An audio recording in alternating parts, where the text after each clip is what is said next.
ሶስት አብሮ ቢገኙ እኛን የተሻለ የሚያደርጉ ነገሮችን እስኪ ጥቀሱ ከእናንተ መካከል ሶስት። አሁን እኔ ተጨማሪ ሌላ ሶስት ነገር ልጠቅስላችሁ ነው።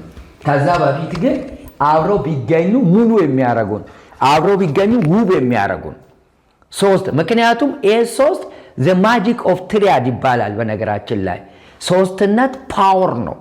ሶስትነት ራሱን የቻለ ቁጥሩ ራሱ ኃይለኛ ነው።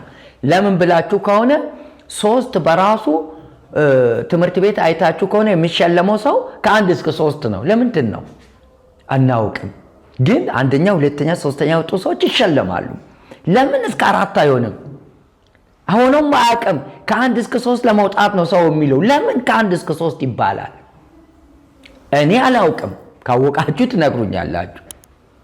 ኢዝ ማጂክ ነምበር ይባላል። ሶስት ቁጥር በሁሉም እሳቤ ብታመጡ ሶስት ቁጥር በጣም ከባድ ነው።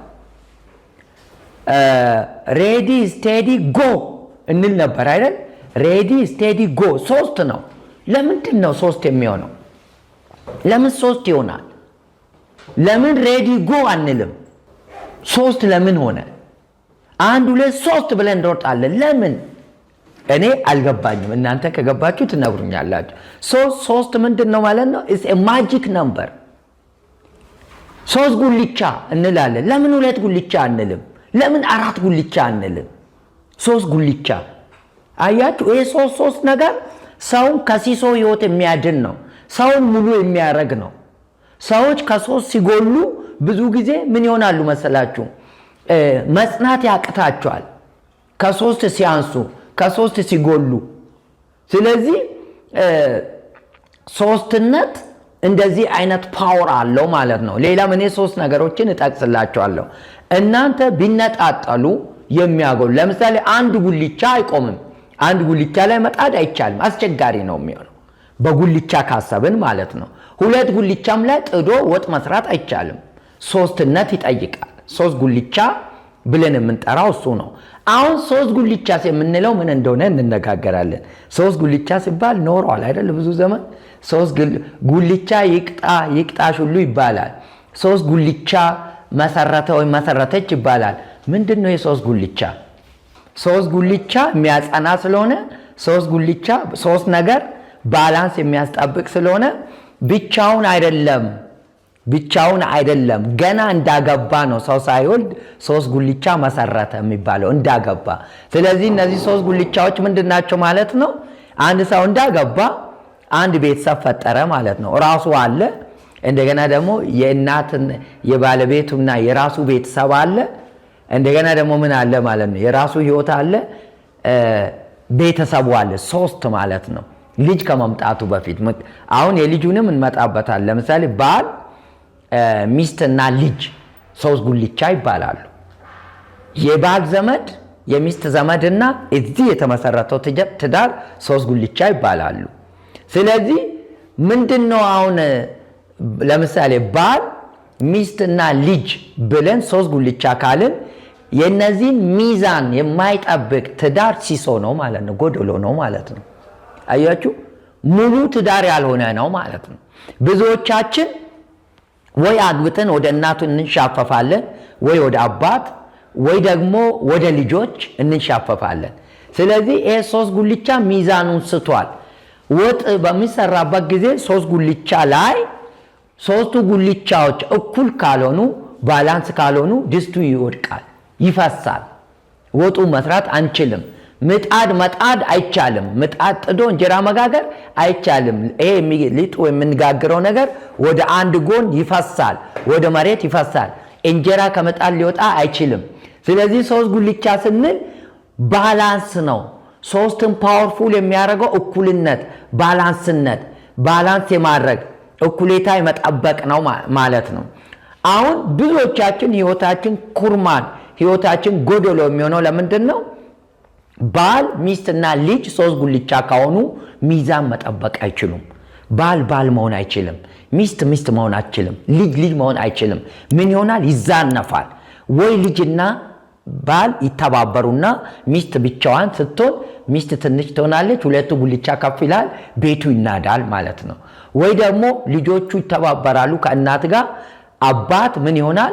ዝቅ ይላል። አንዱ ጉልቻ ተዛነፈ፣ ያ ህይወት ፈራሽ ነው። ያ ጎጆ የተዛነፈ ጎጆ ይሆናል ማለት ነው። ስለዚህ እነዚህ ሶስት ፓወርፉል ሙሉ ህይወት የምንለው እነዚህ ሶስቱ ነገሮች ሚዛን ሲጠብቁ ነው።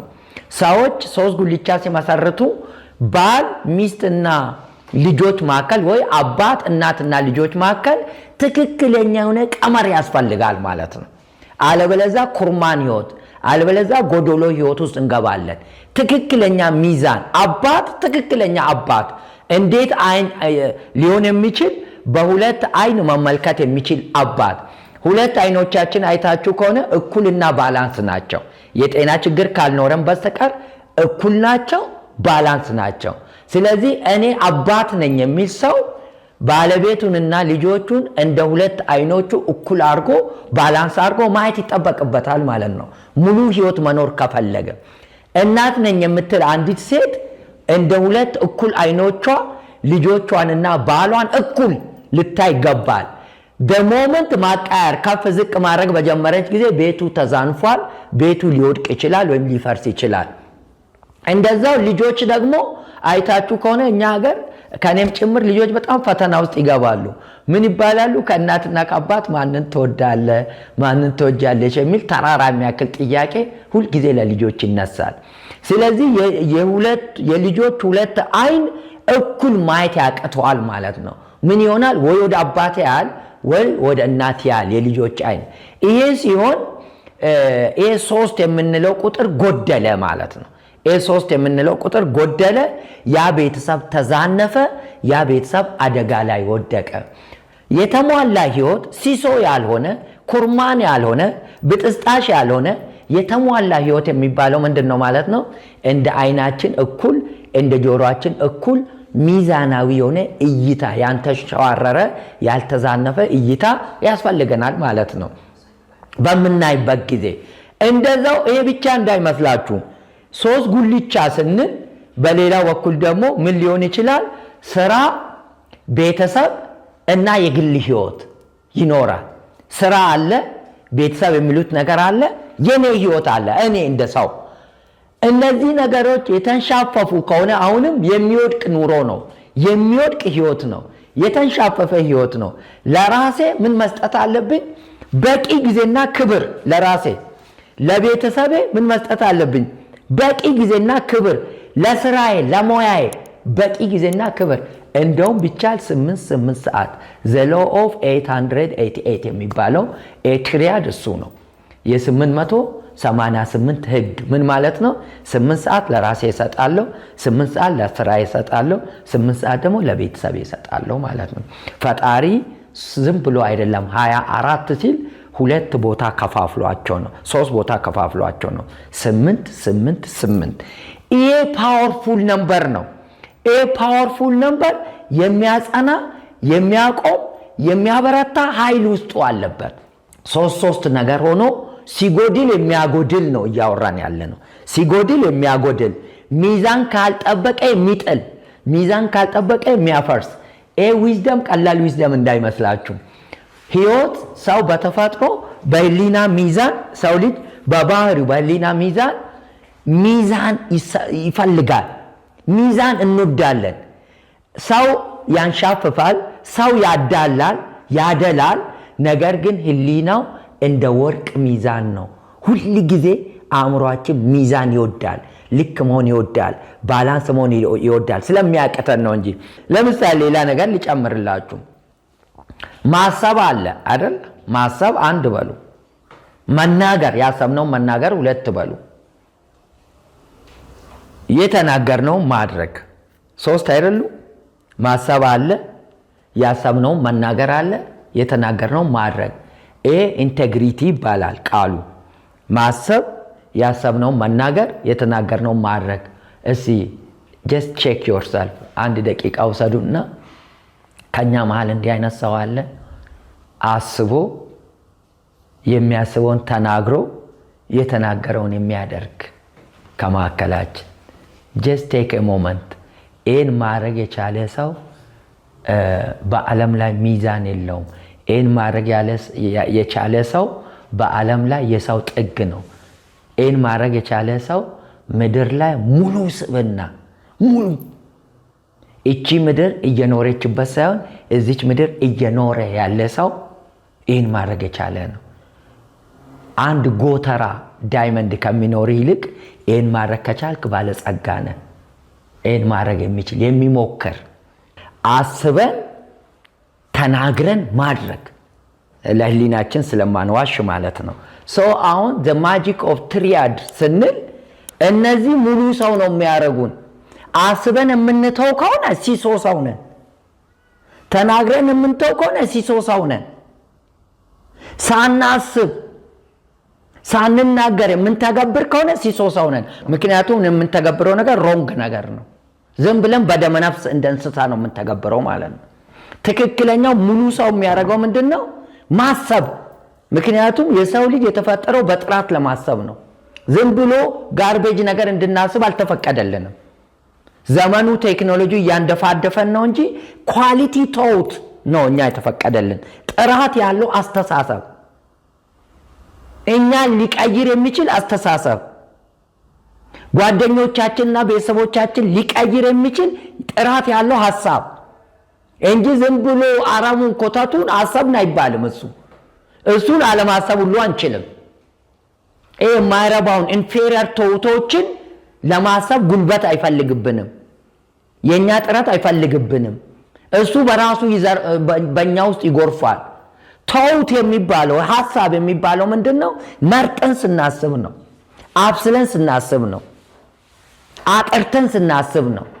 ማይንድ ጂምናስቲክ ስንሰራ ነው አሰብን የምንባለው። ቁጭ ብለን ክሪቲካሊ ስናስብ ነው።